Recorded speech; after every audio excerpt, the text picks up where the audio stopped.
आज वीडियो माध्यम रे आमे जानिबा घरे बसी बिना डॉक्यूमेंट रे केमिति आधार रे आपन स्वामी ना कि बापा ना एड्रेस चेंज करेंगे से विषय रे।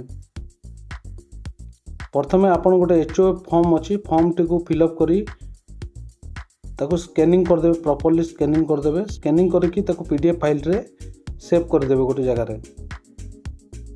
फॉर्म टा केमिति फिलअप होबो से विषय रे मध्ये नेक्स्ट वीडियो रे हमें जणैबू। तो सेव कला परे गोटे किसी ना देकी सेव कर देबे। सेव कला परे आपन ब्राउजर खोलिबे। ब्राउजर खोलला परे माई आधार ओपन करिवे। देखो लॉगिन रे लॉगिन करिवे।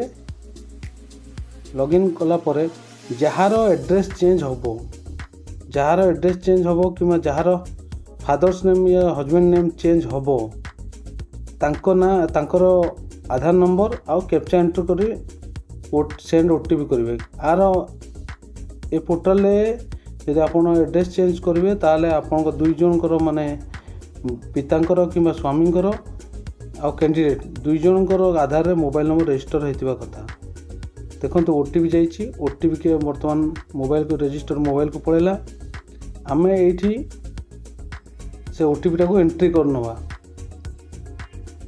अक्टोबर 1 रु रूल चेंज होइछि। CO SO daughter of wife of A सबू आधार कार्ड रे रहिबो नाही। तथापि आपन को ये वीडियो माध्यम रे मु गोटे ही ऑप्शन एटा बंचिछि जोटा कि आपन CO ही एंट्री करि परिबे, अलगा किछि एंट्री करि परिबेनी। OTP आसे एटा लेट होछि।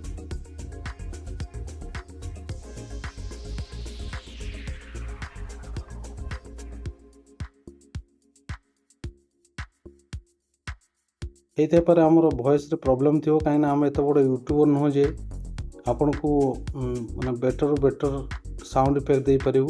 तथापि आपन वीडियो माध्यम आपन काम निश्चय हासिल करि परिबे एति गारंटी। देखो लॉगिन हो गला। लॉगिन हैला परे प्रथम ऑप्शन ही अच्छी एड्रेस अपडेट। प्रथम एड्रेस अपडेट कला दुईटा ऑप्शन आछो। गोटे डॉक्यूमेंट बेस रे आपन एड्रेस चेंज करिवे आ गोटे HOF रे क्लिक कर देबे।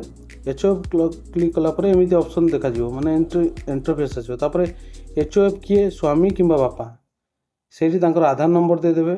आधार नंबर देला 2 नंबर लाइन तांकर रजिस्टर मोबाइल नंबर आछियो। तापर आपन डॉक्यूमेंट रे सिलेक्ट करे सेल्फ सर्टिफिकेशन HOF रो गोटे डॉक्यूमेंट। तापर सेठी आपन जो PDF सेव करथिबे सेटा को सबमिट करेंगे। सबमिट कला परे किछि टाइम प्रोसेस करिवो। तापर टर्म एंड कंडीशन ओके करेंगे।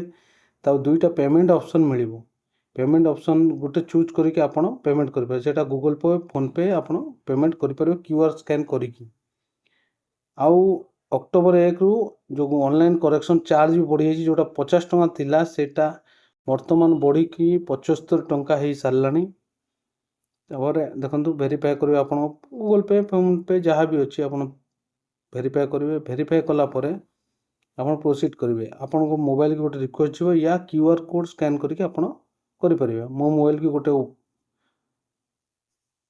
गोटे रिक्वेस्ट आसी मु रिक्वेस्ट पेमेंट करी। पेमेंट रो टाइमिंग 5 मिनट रहबो। 5 मिनट भीतर आपन पेमेंट करबा को पड़िबो। पेमेंट हे येछि। देखो पेमेंट सक्सेसफुल हे येछि। टिके प्रोसेस नबो। प्रोसेस हैला परे देखो आपन एक्नॉलेजमेंट स्लिप डाउनलोड हो गला। वर्तमान आपन को मेन इंपोर्टेंट जिनस रहला आपन एटा प्रिंट आउट दे परिबे या सेव कर रखि परिबे। वर्तमान से आपन को गोटे SRN नंबर एठी अछि सेटा कॉपी कर नेबे या से जो पेपर अछि जोटा एक्नॉलेजमेंट ता धरि अछि। तापर आपन को जो लॉगिन करथिले लॉगिन रु लॉग आउट हे जिवे। लॉग आउट हो गले। लॉग आउट होले परे अगेन लॉगिन करिवे। अगेन लॉगिन कहा करिवे HOF जे आपन को जहार एड्रेस आपन को एड्रेस रे चेंज होबो ताकू लॉगिन करिवे। लॉगिन कला बेले तांकर आधार नंबर देबे। तापर कैप्चा एंटर करिवे। तापर सेंड OTP करिवे। सेंड OTP कला पर OTP आसीबो।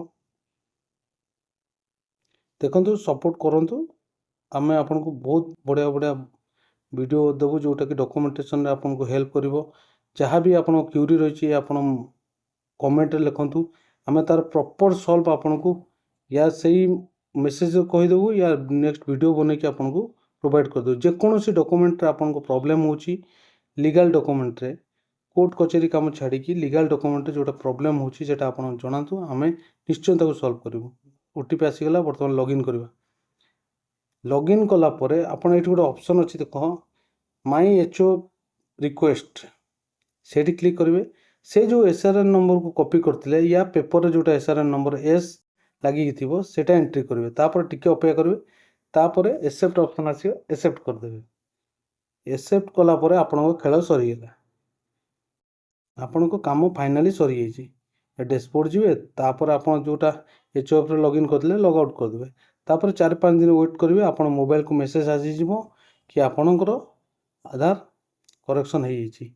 तापर आपन जेमती यूजुअल डाउनलोड करूचंती आपन आधार सेमती आधार डाउनलोड करी यूज करि परिबे। आ सेतरे सीओ आसीथिबो